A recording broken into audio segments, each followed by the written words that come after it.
अस्सलाम वालेकुम दोस्तों, कैसे हैं आप लोग। दोस्तों, आज की इस वीडियो में मैं आप लोगों के साथ ओमान में रेड सिग्नल को क्रॉस करने के हवाले से जो कानून है उस बारे में मालूमात शेयर करूंगा। दोस्तों, जो मेरे भाई ओमान में रहते हैं उन लोगों को तो पता ही होगा। ये मालूमाती वीडियो मेरी उन भाइयों के लिए है जिन लोगों को इस कानून के बारे में मालूम नहीं है।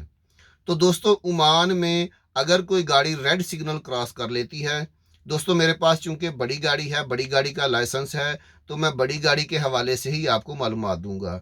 तो दोस्तों, अगर ओमान में कोई गाड़ी रेड सिग्नल को क्रॉस कर लेती है तो उस ड्राइवर को 50 ओमानी रियाल जुर्माना अदा करना होता है और उसको 24 घंटे के लिए कैद में भी रहना होगा, यानी 24 घंटे के लिए पुलिस स्टेशन में भी उसको रहना होगा।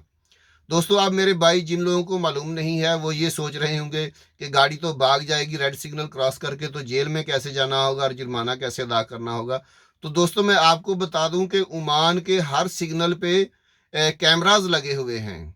अगर कोई भी गाड़ी कानून की खिलाफ वर्जी करती है तो उसकी पिक्चर कैमरे में आ जाती है। अगर कोई भी गाड़ी कानून की खिलाफ वर्जी करेगी तो ऑटोमेटिकली तौर पे उस गाड़ी की पिक्चर आ जाएगी और वो पिक्चर पुलिस के पास चली जाएगी। तो ओमान का ये कानून है कि 1 साल के बाद यहाँ पे गाड़ी के पेपर रिन्यू होते हैं, जिसको हम मुल्किया बोलते हैं। तो 1 साल के बाद मुल्किया रिन्यू जब करना होता है तो जो भी कंपनी है, जो ऑनर है, मुल्किया रिन्यू करने के लिए जब जाता है तो पुलिस उसको बोलती है कि आपकी गाड़ी ने ये खिलाफ वर्जी की हुई है, ये सिग्नल की लाइट जो है ना, रेड सिग्नल में गाड़ी एंटर हुई है, तो इसका जुर्माना अदा करें और ड्राइवर को 24 घंटे के लिए कैद में भी जाना होता है।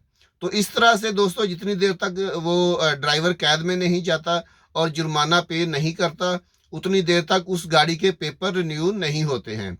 तो दोस्तों, इस तरह से ड्राइवर जो है ना वो पकड़ा जाता है। दोस्तों, ये थी मेरी आज की मालूमाती वीडियो। वीडियो अगर आपको अच्छी लगी है तो इसे लाइक ज़रूर कर लीजिएगा और अगर आप मेरे चैनल पे नए हैं तो इसे सब्सक्राइब ज़रूर कर लीजिएगा। मिलते हैं नेक्स्ट किसी अच्छी सी वीडियो के साथ, तब तक के लिए अल्लाह हाफिज़।